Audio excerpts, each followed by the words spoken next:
Perkenalkan, nama saya Karnasi, saya dari kelas A2 Manajemen Pagi. Di sini saya akan mempresentasikan PowerPoint yang diberikan oleh dosen saya, yaitu mata kuliah Manajemen Operasi. Masalah penugasan atau assignment problem. Pendahuluan, masalah penugasan yaitu masalah pemrograman linear khusus. Salah pendelegasian tugas atau assignment ke sejumlah penerima tugas atau assignee atas dasar satu-satu dalam kurung one-to-one basis. Jumlah assignment bila tidak harus ditambahkan dummy assignment atau objek semu. Diperlukan data keuntungan atau kerugian yang ditimbulkan assignee dalam menyelesaikan assignment.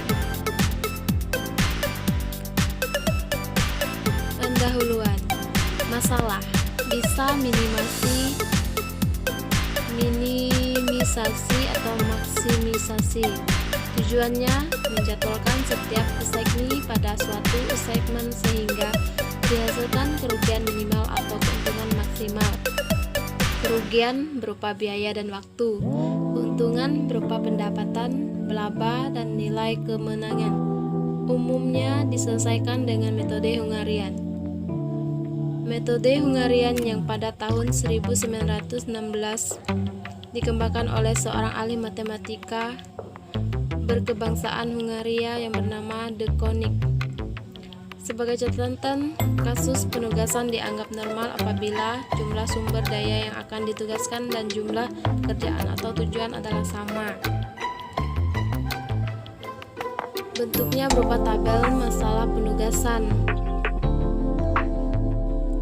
Sedangkan pernyataan matematis penugasan I, pekerjaan I sama dengan 1 2 sampai 3 sampai dengan M. Kepada J, tugas J sama dengan 1 2 3 sampai dengan N dengan biaya sebesar C.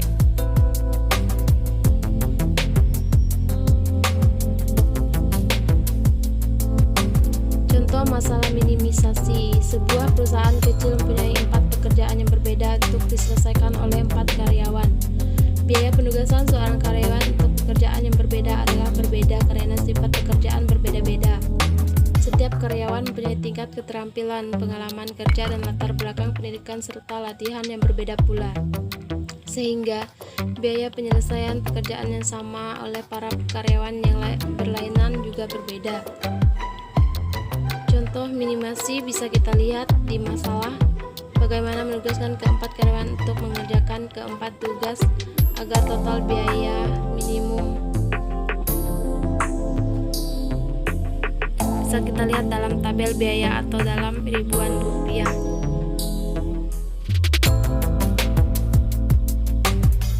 Contoh minimasi, yang pertama menyusun tabel biaya dari permasalahan yang dibuat.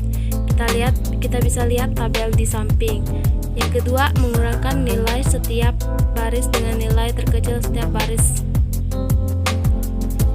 Contoh minimasi. Dan yang ketiga, diperiksa apakah setiap kolom telah mempunyai nilai 0. Apabila ada yang belum, ditentukan nilai terkecil kolom tersebut, kemudian nilai pada kolom tersebut dikurangi dengan nilai terkecilnya. Bisa kita lihat tabel di sampingnya. Keempat, menentukan penugasan optimum. Praktisnya adalah melakukan tes optimasi dengan menutup semua nilai 0 dengan menggunakan garis vertikal atau horizontal minimal mungkin. Yang kelima, merevisi tabel jika jumlah garis belum sama dengan jumlah assignment atau assignee. Ditentukan nilai terkecil yang tidak tertutup garis, lalu semua nilai yang tidak tertutup garis dikurangkan dengan nilai terkecil tersebut dan nilai yang tertutup 2 garis ditambahkan dengan nilai terkecil tersebut. 6. Ulangi langkah yang keempat.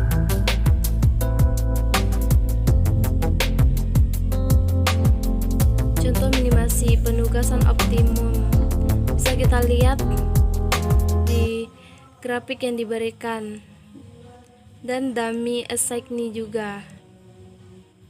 Langkah penyelesaiannya sama.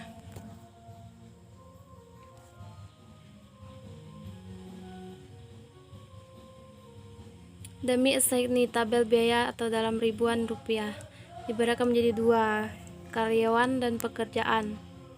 Terbagi menjadi 1, 2, 3, 4 sampai dummy kelima.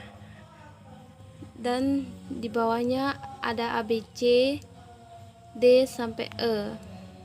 Yang pertama Rp 150, yang kedua 140, yang ketiga 250, yang keempat 170, dan yang kelima 130.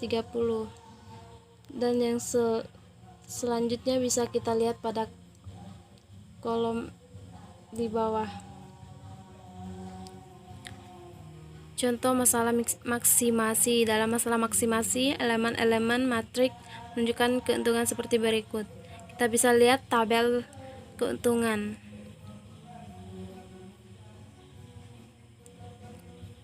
Contoh maksimasi. Yang pertama, seluruh elemen baris dikurangi dengan nilai maksimum baris tersebut. Hasilnya adalah matriks opportunity loss yang sebenarnya bernilai negatif. Yang kedua, minimumkan opportunity loss dengan cara mengurangi seluruh elemen dalam setiap kolom yang belum ada nolnya dengan elemen terkecil pada kolom tersebut. Ketiga, menentukan semua nilai nol dengan menggunakan garis vertikal atau horizontal seminimal mungkin. Dapat dilihat bahwa seluruh elemen nol baru dapat dihimpit oleh 4 garis. Yang keempat, merevisi matriks dengan mengurangi elemen yang tidak tertutup garis dengan matriks kecil dan elemen tertutup dengan yang tidak tertutup terkecil garis. Kelima, ulangi langkah yang ketiga. Catatan, dalam praktek sehari-hari tidak semua masalah penugasan memiliki matriks biaya atau keuntungan seperti dalam dua contoh kasus di atas. Ada kalanya seorang karyawan misalnya tidak dapat dialokasikan atau ditugaskan untuk sebuah pekerjaan tertentu karena alasan usia, jenis kelamin, keterampilan yang tidak memadai, kondisi fisik, atau karena sebab lainnya. Dengan demikian, karyawan dengan keterbatasan seperti itu tidak dapat dipaksakan mengerjakan sebuah pekerjaan yang memang tidak memungkinkan baginya. Untuk mengatasi hal semacam ini, maka dalam proses penyelesaiannya perlu ditambahkan sebuah bilangan yang sangat besar dan disebut dengan bilangan M, atau untuk masalah minimalisasi, dan M untuk masalah maksimalisasi. Proses penyelesaian selanjutnya dapat dilakukan dengan cara yang sama seperti pada kasus penugasan yang normal, hanya saja pada keputusan optimasinya akan dihindari menugaskan karyawan pada tugas yang dimiliki bilangan M atau M tersebut.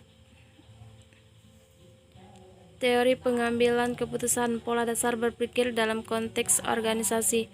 Yang pertama, penilaian situasi atau situational approach. Untuk menghadapi pertanyaan apa yang terjadi. Kedua, analisis persoalan atau problem analysis dari pola pikir sebab akibat. Yang ketiga, analisis keputusan, decision analysis, didasarkan pada pola pemikiran mengambil pilihan. Yang keempat, analisis persoalan potensial atau potential problem analysis, didasarkan pada perhatian mengenai peristiwa masa depan, mengenai peristiwa yang mungkin terjadi, yang dapat terjadi. Inti pengambilan keputusan. Yang pertama, penentuan alternatif. Yang jelas harus alternatif yang terbaik atau the best alternatif. Kedua, perumusan berbagai alternatif. Tindakan sesuai dengan yang sedang dalam perhatian dan dalam pemilihan alternatif yang tepat. Setelah sesuatu, evaluasi dan penilaian mengenai efektivitasnya dalam mencapai tujuan yang dikehendaki pengambilan keputusan. Lingkungan situasi keputusan. Yang pertama, lingkungan eksternal, terdapat sosial, budaya, ekonomi, politik, alam, dan kuota. Kedua, lingkungan internal, Yang pertama, mutu barang rendah, kurangnya promosi, pelayanan tidak memuaskan, sales atau agen tidak bergairah. Teknik pengambilan keputusan dibagi menjadi 3. Yang pertama, situasi keputusan. Kedua, pemecahan. Yang keempat, teknik. Situasi keputusan terdapat 4 bagian. Pertama, ada kepastian atau certainty. Kedua, ada resiko atau risk. Keempat, tidak ada kepastian atau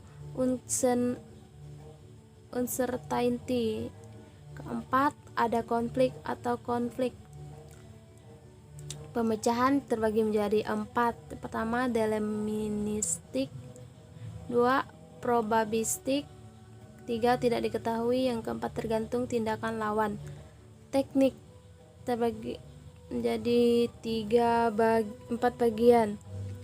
Linear programming, model transformasi, model penugasan, model inventory, model antrean, model network.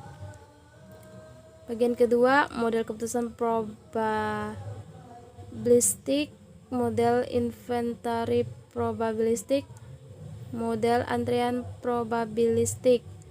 Bagian ketiga, analisis keputusan dalam keadaan ketidakpastian. Bagian 4, teori permainan atau game theory. Teknik pengambilan keputusan.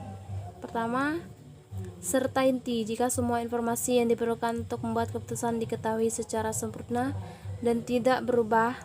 Yang kedua, rush, jika informasi sempurna tidak tersedia tetapi seluruh peristiwa yang akan terjadi beserta probabilitasnya diketahui. Yang ketiga, uncertainty, jika seluruh informasi yang mungkin terjadi diketahui tetapi tanpa mengetahui probabilitasnya masing-masing.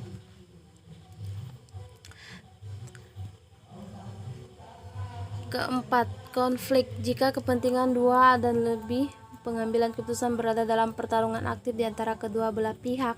Sementara keputusan certainty, risk, dan uncertainty yang aktif hanyalah pengambilan keputusan. Tujuan analisis keputusan atau decision analysis yaitu mengidentifikasi apa yang harus dikerjakan, mengembangkan kriteria khusus untuk mencapai tujuan, mengevaluasi alternatif yang tersedia yang berhubungan dengan kriteria, dan mengidentifikasi risiko yang melekat pada keputusan tersebut.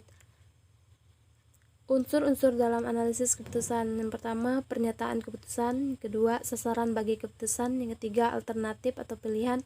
Keempat, konsekuensi pilihan. Langkah-langkah dalam pengambilan keputusan.